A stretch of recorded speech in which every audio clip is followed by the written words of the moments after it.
বাংলাদেশ সহ মুসলিম সম্প্রদায়ের অন্যতম বৃহৎ ধর্মীয় উৎসব হলো ঈদ। ঈদ উল ফিতর এবং ঈদ উল আজহা, এই দুটি ঈদে মুসলমানরা ঈদের নামাজ আদায় করে আল্লাহর প্রতি কৃতজ্ঞতা জ্ঞাপন করে। ঈদের নামাজ একটি বিশেষ ইবাদত, যা মুসলিম সমাজে সামাজিক ঐক্য, সাম্য এবং আনন্দের বার্তা বয়ে আনে।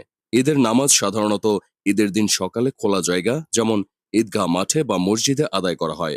নামাজ শুরু হওয়ার আগে মুসল্লিরা গোসল করে পরিচ্ছন্ন পোশাক পরিধান করে আতর ব্যবহার করেন। ঈদের নামাজ 2 রাকাতের। এটি সাধারণত 5 ওয়াক্ত নামাজের মতো নয়। এতে রয়েছে অতিরিক্ত 6 তাকবীর, প্রথম রাকাতে 3টি এবং দ্বিতীয় রাকাতে 3টি। ইমাম নামাজ পড়ান এবং পরে তিনি খুতবা দেন, যেটি ঈদের নামাজের গুরুত্বপূর্ণ অংশ। ঈদের নামাজের মাধ্যমে মুসলিমরা ঐক্যবদ্ধভাবে তাদের ধর্মীয় চেতনার প্রকাশ ঘটায়। নানা বয়স ও শ্রেণী পেশার মানুষ একসাথে কাঁধে কাঁধ মিলিয়ে নামাজে অংশ নেয়, যা সমাজে সাম্যের বার্তা দেয়।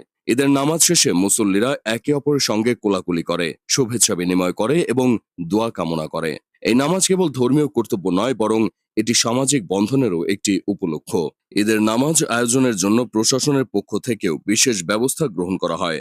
নিরাপত্তা নিশ্চিতে পুলিশ, র্যাব মোতায়েন করা হয়।